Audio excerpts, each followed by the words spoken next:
Welcome to the Resilient Health and Wellness Report. Today we're going to talk to you about panic attacks. If you ever suffered a panic attack, you are not alone.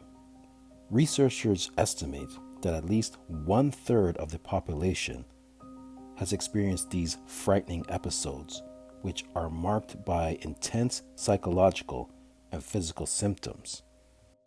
Examples: anxiety, a feeling of unreality or impending doom, a sense of going crazy or losing control, rapid heartbeat, shortness of breath, dizziness, tingling. Panic attacks usually strike during times of stress, before giving a speech, for example, or taking a test, but sometimes they strike for no apparent reason. For some individuals who have had one panic attack, the fear of having another leads to a cycle of further attacks and increased fear. This condition is known as panic disorder. Left untreated, panic disorder can turn into agoraphobia. This debilitating disorder typically develops over a period of weeks, months, or years, as an individual begins avoiding more and more situations in which a panic attack might occur. For example, grocery shopping, riding in elevators, or driving. Good news: panic attacks can be overcome. Several anti-panic techniques have proven remarkably successful. Diaphragmatic breathing. Expanding the belly with each inhalation stops the rapid breathing that commonly occurs with a panic attack. It also helps curb dizziness, rapid heart rate, lightheadedness, and tingling. To learn diaphragmatic breathing, lie on your back with a pillow or towel on your stomach. Time your breathing so that you're taking 8 to 12 breaths a minute. The pillow should move up when you inhale, down when you exhale. Once you've mastered this technique, put the pillow or towel aside. Place one hand on your belly, just over your navel. Feel your abdomen rise with each inhalation and fall with each exhalation. Next, practice diaphragmatic breathing while lying down with your hands at your sides. Then try it while slouching on a sofa, then while sitting up straight, and then while standing. Practice diaphragmatic breathing for 5 minutes twice a day until you master it. That may take 1 to 3 weeks. For additional help, visit Resilient.com's meditation center and follow the guided meditation. Focus on your breathing a few times each day. Eventually, you'll be able to do diaphragmatic breathing even in the midst of a panic attack. Change the way you think. Panic attack sufferers often worry that a racing heart means they're about to suffer a heart attack, or that irregular or labored breathing means they will suffocate. These catastrophic scenarios do not occur. Such catastrophic thinking only intensifies the symptoms of panic, making the panic attack more unpleasant than it otherwise might be.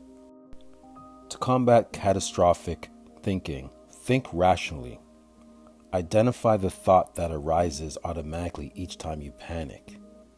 If you fear losing control, ask yourself, how would someone else be able to tell if I lost control? What exactly am I afraid would happen?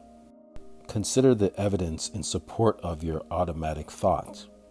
You might think, I fear I might lose control because I feel disoriented and can't concentrate. You have to use your rational mind to refute this evidence.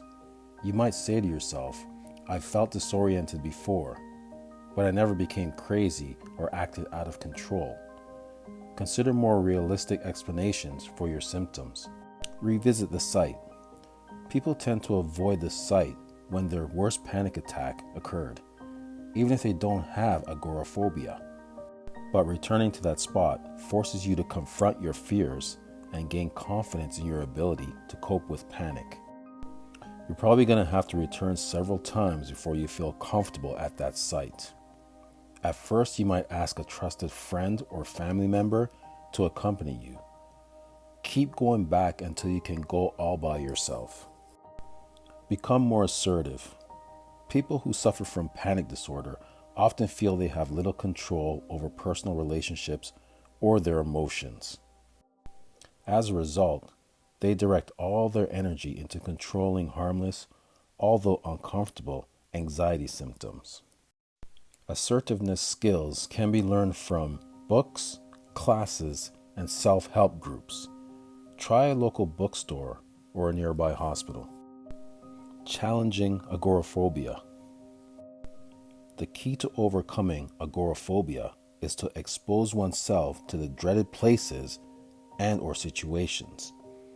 These exposures must occur at least 3 times a week. Each exposure should eventually last from 1 to 2 hours. Here's something that may be helpful. Break exposures into their component parts. If you fear driving, for example, you might start by riding in a car driven by someone you trust, then driving yourself as your friend sits beside you, then having your friend follow you in another car. If you find that you're having trouble coping with panic on your own, seek professional help. Have a doctor check you for a mitral valve prolapse or another medical condition known to cause panic-like symptoms. If no medical problem is found, consult a psychotherapist who has used cognitive behavioral therapy to treat panic disorders. Antidepressants and anti-anxiety drugs have been found helpful for panic disorder, but some drugs can lead to dependency. New research suggests that they may not be needed. For more information on panic disorders, anxiety, or panic attacks, contact the Anxiety Disorders Association in your area. If you like this video, don't forget to hit the thumbs up, share with your friends, and subscribe so you don't miss more information coming from Resilient Health and Wellness.